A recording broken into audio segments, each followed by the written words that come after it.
Oke, kita ke pengantar dulu. Sebutlah seorang dokter keren, gaul, ya, beberapa tahun yang lalu. Sejak jam 7 pagi nih udah keluar rumah, udah visit dengan jumlah pasien yang banyak sekali. Mungkin bisa sampai 50 pagi hari atau satu hari bisa 50 gitu ya. Bekerja sampai dengan jam 3 sore, pulangnya baru jam 3 sore udah berangkat pagi, pulang 3 sore. Pulang bentar doang, sore praktek lagi sampai dengan jam 10 malam. Lebih kadang mungkin sampai jam 11, jam 12 gitu. Belum lagi kalau ada panggilan gawat. Nah, uang yang dapat ketika dapat dari bekerja seperti ini, uang yang dapat langsung dimasukkan ke dalam tabungan, plung gitu, masuk tabungan. Tapi siklus ini yang berulang-ulang ini akan membuat dia bertanya-tanya, apa iya mau kayak gini terus, ya kan? Apakah ada cara lain yang lebih cerdas untuk mendapatkan uang dengan menggadaikan waktu seperti ini? Apakah sampai tua mau kayak gini terus, ya kan? Tapi itu semua pertanyaan yang terus selalu dalam hatinya itu ada dalam pikirannya, mengalir terus sambil mengalir hidupnya, pertanyaan itu selalu ada terus dalam hidupnya. Kemudian suatu hari dokter ini pergi bersama dengan sejawat yang tentunya lebih senior dan berpengalaman dalam bidang wirausaha. Dan dalam perjalanannya itu bukannya asik menikmati pemandangan itu atau wisata itu, tetapi malah berbincang-bincang sambil mencari info-info bagaimana cara mereka memulai untuk berwirausaha dan juga mengembangkan investasinya. Di situ ngobrol-ngobrol banyak, malah nggak lihat wisatanya itu. Dari beberapa cerita itu mendengar beberapa hal yang menyentuh, jadi cerita-cerita yang menyentuh tentang yang masa lalu dibandingkan dengan masa saat ini, pada saat itu ya. Cerita yang pertama sebut saja Dr. X ya. Dia adalah seorang dokter bedah terkenal di RS-nya. Pasiennya banyak sekali dari pagi sampai sore, malam, kadang malam sampai 12 sampai 15 jam sehari bekerjanya, kadang sampai jam 2 pagi seperti itu. Nah, ketika Dr. X ini umurnya 65 tahun, beliau baru sadar belum menyiapkan aset pasif income.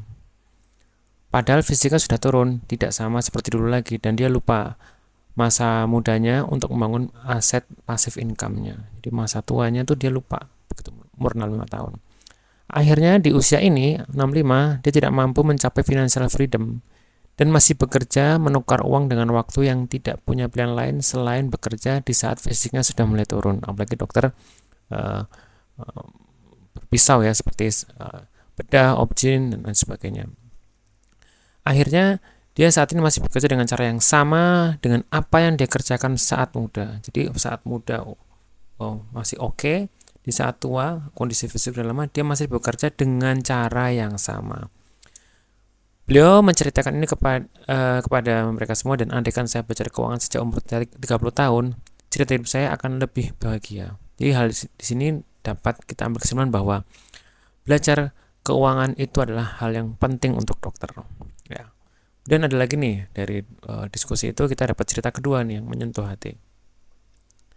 Adalah sebelah dokter Y di sebuah rumah sakit dengan ilmu yang luar biasa, dia punya keilmuan yang luar biasa dan juga terkenal. Dan juga seorang dosen yang sangat dihormati pada saat masanya.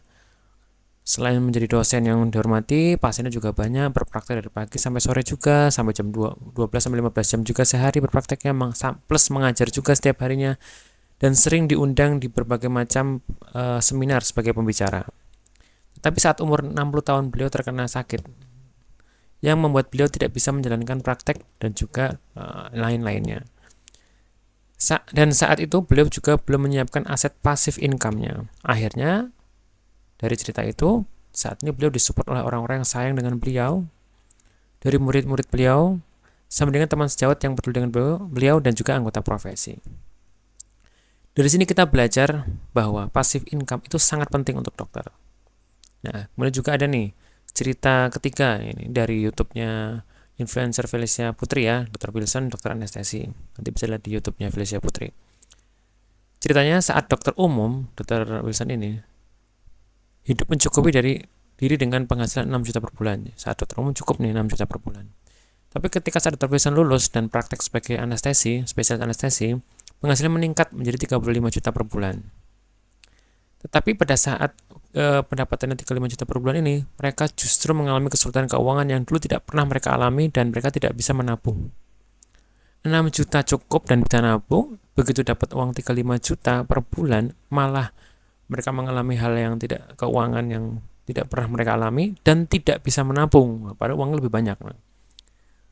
Penghasilan besar ternyata tidak menjamin kehidupan keuangan seorang dokter.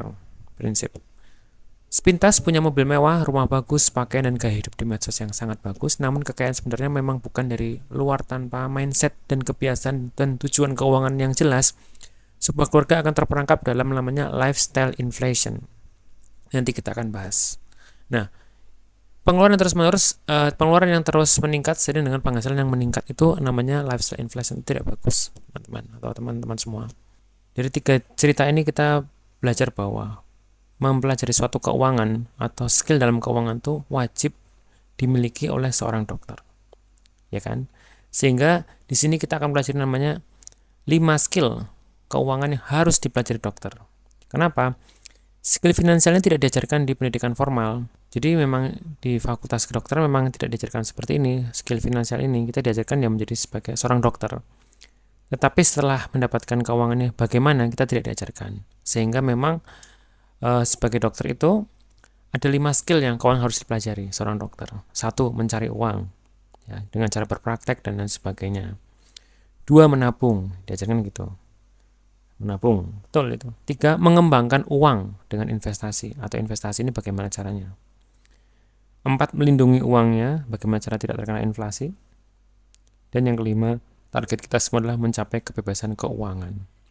Ini sebenarnya 5 hal yang harus dipelajari oleh seorang dokter dari segi keuangannya. Nah, ini adalah skill-skill yang harus dimiliki oleh seorang dokter dari kacamata finansial. Untuk itu kita harus memahami namanya suatu kuadran profesi dokter.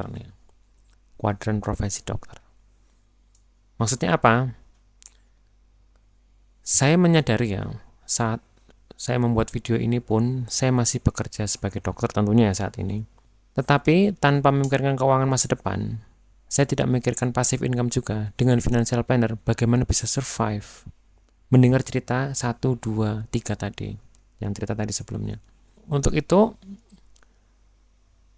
kalau kita lihat ya, di sini ada namanya kuadran profesi dokter. Kira-kira di mana nih Anda berada saat ini?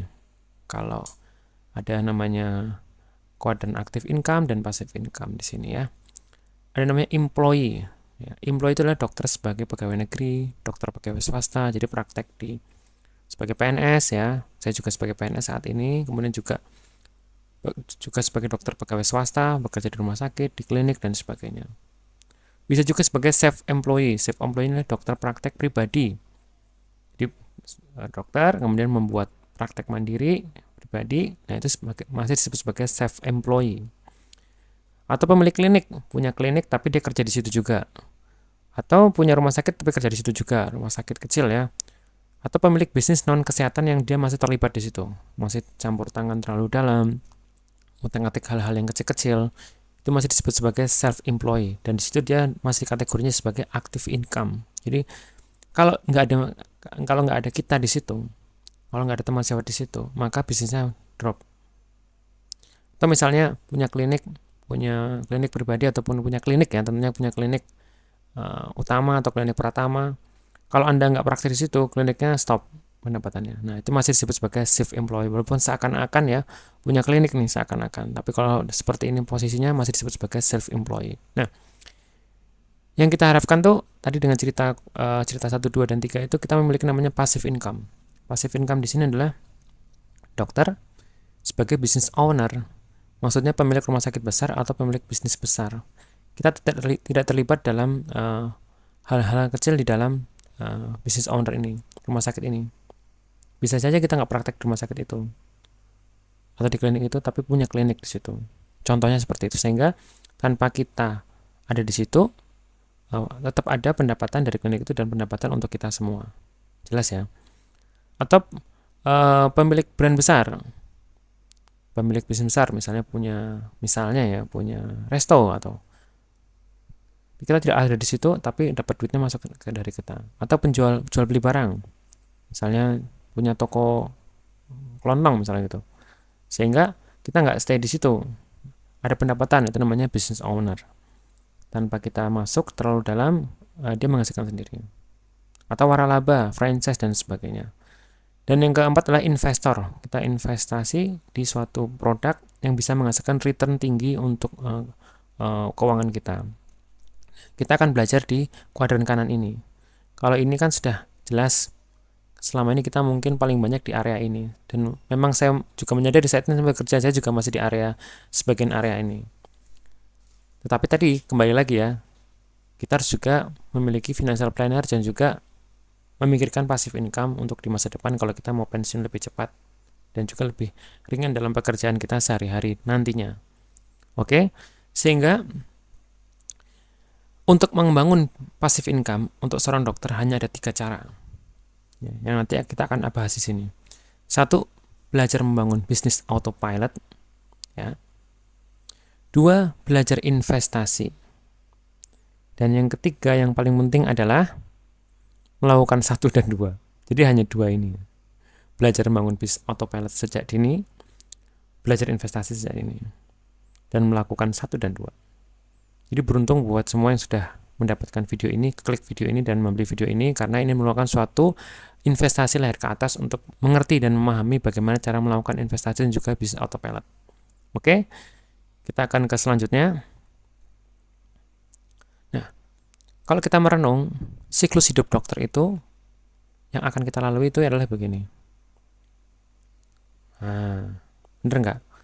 Jadi umur 20 itu biasanya baru masuk masih preklinik, kemudian koas dan sebagainya, dan umur 25-an ya, biasanya kan sekarang umur 25 atau 24 sudah pada lulus jadi dokter ya, kemudian internship dan sebagainya, menjadi umur 26 lah sudah matang untuk menjadi dokter, tapi baru awal-awal.